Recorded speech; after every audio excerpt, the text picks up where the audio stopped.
Resistance is fertile. More reasons we will prevail. I'm going to read you a great article from my hero, John Carter, here. Check this out. You will not eat the bugs. In the future, we will live in a high-tech surveillance state, our every movement, word, and even thought tracked by implanted chips, feeding our data into a planetary grid encompassed by swarming multitudes of network drones, sensors, and satellites from which nothing is invisible.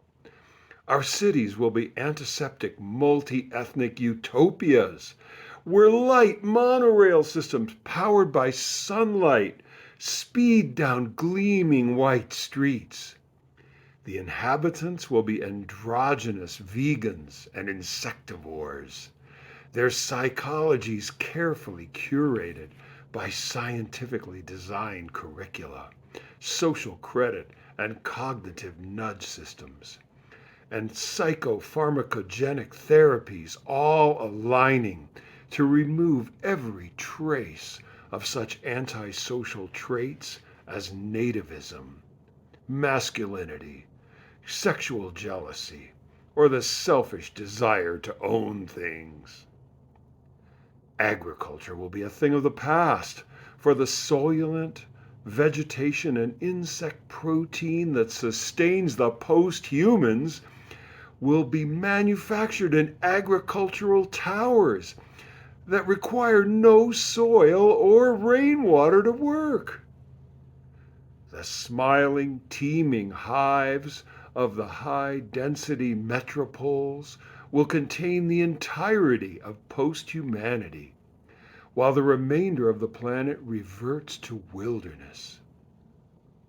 The post-humans have lost even their desire to interact with the physical world, spending their lives immersed in synthetic digital experiences, their enjoyment of which is ensured by direct electrical modulation of their pleasure centers. This is essentially the vision promoted by the World Economic Forum and its fellow travelers. Whether it looks like paradise or hell on earth, the natural and desirable outcome of the evolutionary process, or a great filter scale cosmic failure mode, is a matter of perception. It's also almost irrelevant because it won't happen. The parasite class has been herding us toward this future for our entire lives, gradually socially engineering the population to accept more control and surveillance, presenting this vision in bits and pieces here and there so as to gradually accustom the populace to its various features, but always presenting it as inevitable. The core message is that of the Borg. Resistance is futile. It doesn't matter whether or not you like this future. The matter has been decided by the wealthy, powerful lords of the earth. It will happen in any case. Your opinion on the matter is of no consequence. The last few years, they kicked their efforts into overdrive. In the short term, that resulted in an explosive growth in their power. But by abandoning their gradualist approach, a very large fraction of the human species were shocked into their first awareness of this global project. You will own nothing and you will be happy, was baby's first red pill for a lot of people, and they didn't like the taste one bit. The WEF-ites are exposed now, and there's no going back for them. These plans for world government over a neutered post-human slave species go back a long way. Huxley's Brave New World was just an early description of this line of thinking. and can be seen as a result of the ongoing discourse within the global elite peeking its way into the surface of human thought. H.G. Wells also wrote about this in his 1940 nonfiction work, The New World Order. Yes, he really called it that, in which he advocated for global governance and scientifically managed socialist technocracy. There are innumerable other examples of this kind of thinking, not just in popular works, but most importantly in white papers and policy statements from non-governmental organizations, think tanks, advocacy groups, UN agencies, private corporations, and so on. The point is, the basic outlines of this plan date back to the previous media age, the time of one-to-many communications, in which whoever held control of the press, the radio stations, and the television networks had control over the minds of the population. That isn't to say that they were ignorant of some of the possibilities of computer networks. On the contrary, discussions of their capabilities was initiated several decades ago, and the technology was pursued with great enthusiasm. As we all know, the network is a core part of their imagined control architecture. With it, they can monitor the entire population at a high level of granularity, while algorithmically automating the management of the population. It's the only possible way for a few thousand people to control the planet's billions. They've already managed to implement a fair bit of the early stages of their technological prison grid. Social credit systems, vax passports, algorithmic psychological manipulation via targeted ads and suggestions based on data mining, movement tracking and speech monitoring via cell phones have all become a part of our world. But ultimately, herding the population towards the future they have planned cannot be done coercively. There are too few of them and too many of us. They need the population to agree that this future is a good future. So they'll work towards it, or, if not that, an inevitable future. So they won't resist it. Doing that requires that no criticism of this vision be permitted, while simultaneously no alternatives be presented. Doing that requires perfect control over the media organs by which perception is formed. That's where they got tripped up. They formulated their plans in an age in which total control over centralized media was possible and even standard. Their plan involved the creation of digital communications networks in order to enable the necessary depth and breadth of surveillance. And they apparently failed to anticipate, until it was far too late, that these networks would change the media game. One-to-many became many-to-many, and the ability to manufacture consent started to dissolve as the voices of the press were drowned out in the cacophony of the internet's hive mind. They saw the shiny new capabilities of a novel technology and entirely failed to anticipate what their opponents in the great struggle for the future of humanity could do with it. It's one thing to salivate over what you can do with machine guns when the other side has smoothbore muskets. It's another thing entirely to think through how your tactics have to change if the other side has machine guns too. Wishful thinking. It will get you every time. No battle plan ever survives first contact with the enemy.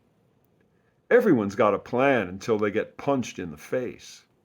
And the ruling class has been getting pummeled for years now.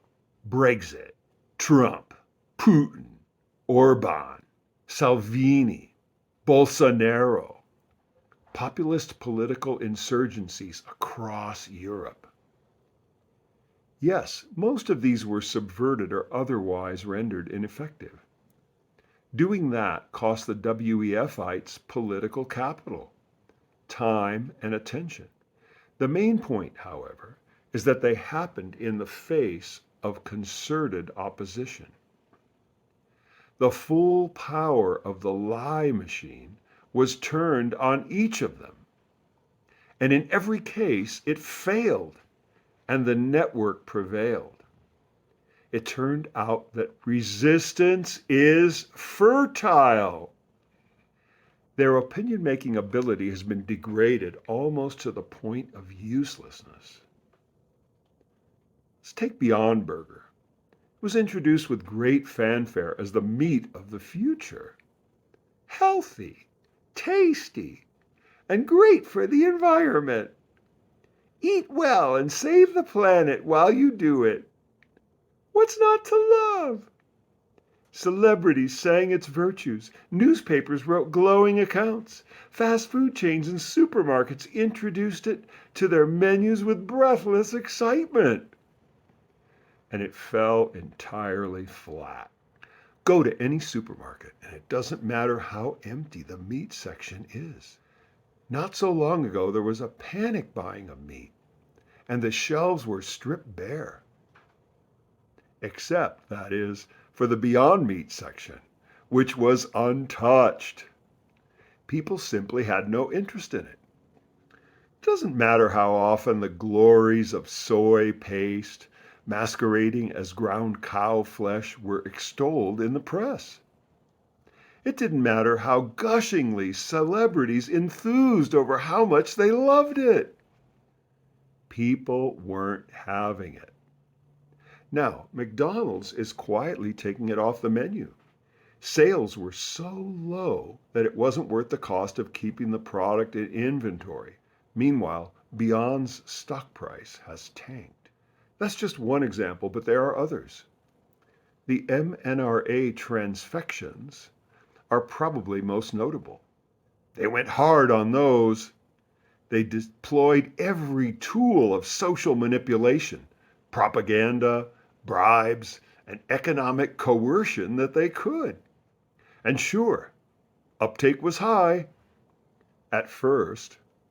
Booster uptake has been muted. Childhood shots, the approval of which was announced with adulation in the press, have simply been ignored. Meanwhile, there was from the beginning a hard core of the population that was entirely resistant to the propaganda, that refused to take the shot under any circumstances and damn the consequences. And that core has only grown over time. They're still trying to force the jabs here and there, but the vector is not in their favor. Their problem, which they don't have a good solution to, is multiplex. First, they no longer have exclusive access to the eyeballs of the populace, but must compete with myriads of small, independent content producers working across the full array of media modalities. Second, their messaging, developed at great expense with professional public relations firms working through slow, bureaucratic processes, subjected to detailed managerial oversight, is almost immediately turned into fodder for memes by the nimble, open media ecology of networked humanity. Rather than being the ones who produce the entertainment, they have themselves in large degree become the entertainment. Every time they say anything, the internet has a good laugh at their expense. Every time they push a new talking point, it is almost instantaneously appropriated by the memetic ecosystem, and a mutated version of it is deployed against them. They have no real defense against this. They can't do the same thing in reverse. Everything they say is based on lies. While memetic content dies on the vine, it is not a projection of the truth. Memes are not ideological. They are alethiological. We'll have to look that up. I'll link it. When they try to appropriate memes, it turns into cringe, and cringe fails to propagate unless it gets repurposed as a meme to mock the one who made the cringe. Their only useful tactic has been censorship. That's a resource-intensive game of whack-a-mole, which imposes costs on the censors that are ultimately higher than the costs on the censored. In the short term, troublesome voices can be silenced on controlled social media platforms. In the long term, censorship-resistant platforms that aren't controlled by globalists are developed, and content creators migrate there. Meanwhile, even on the controlled platforms, the silenced voices have a tendency to re-emerge almost immediately after being booted. Further, the censorship itself simply becomes more fuel for the bonfire of ruling class vanity. Finally, the Streisand effect ensures that anything that gets censored immediately attracts attention. It's a temporary ad hoc solution that generates far more trouble for them in the long run. The regime media itself seems to have undergone a state change over the last few years. It was not long ago that the alternative media spent the majority of its time challenging, analyzing, and countering narratives offered up by the mainstream. Now, as often as not, the mainstream media has to spend its time trying to counter narratives that have emerged from the alternative media. The corporate press has lost its exclusive control of the news cycle. It is no longer in any meaningful sense mainstream. There's a reasonable chance that the acceleration of the globalist program over the last few years is a desperate reaction to this situation. The billionaire gerontocrats who have patiently inched their plan forward for several decades woke up one day in the mid-teens and belatedly noticed that their social control technologies were dissolving before their very eyes due to the unanticipated power of the internet to act as a universal ideological solvent. You might think it unlikely that such powerful, presumably intelligent people would fail to notice a dynamic that strikes digital natives as obvious. But they're not digital natives. And words like boomer tech exist for a reason. Ever watch your grandmother try and check her email? What makes you think George Soros is much better? Plans they'd expected to have another leisurely half-century to gradually implement bit by unnoticeable bit were suddenly imperiled by the loss of their ability to shape minds. So they panicked. Agenda 2050 became Agenda 2030. They have to rush everything through, slam it into place now, or they're effed. That's where we are as a species. The globalists have reached the zenith of their power. Control of the world and human destiny is almost in their grasp. They're so close, they can almost taste it. And every day they see the peaches on that branch bobbing just a little further out of reach. So they thrash about in the pool, trying to jump up to grab the branch. But the water is deep, and their legs can get no purchase. And as they kick and twist, they feel the strength leaving their limbs.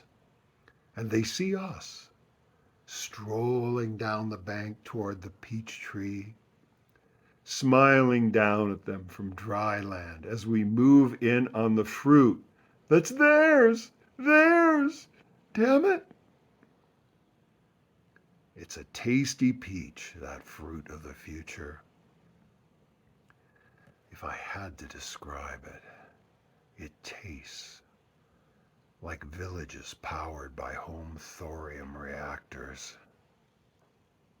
like local economies based on artisanal 3D printing, and permaculture farms overflowing with food animals, vegetables, fruits, and herbal medicines, like city skylines dominated by neo-Gothic sky cathedrals raised to the glory of God, the air thick with hover cars, like streets lined with murals and frescoes and statues celebrating beauty, full of humans grown tall and strong and smart and beautiful, while on the far horizon, rockets carrying young men out to the settlements, mines, expeditions, adventures, and wars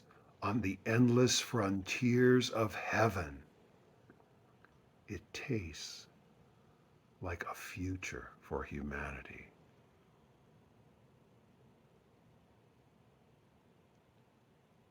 Sharing is caring. If you like this, spread it to your friends. And if you hated it, inflict it on your enemies.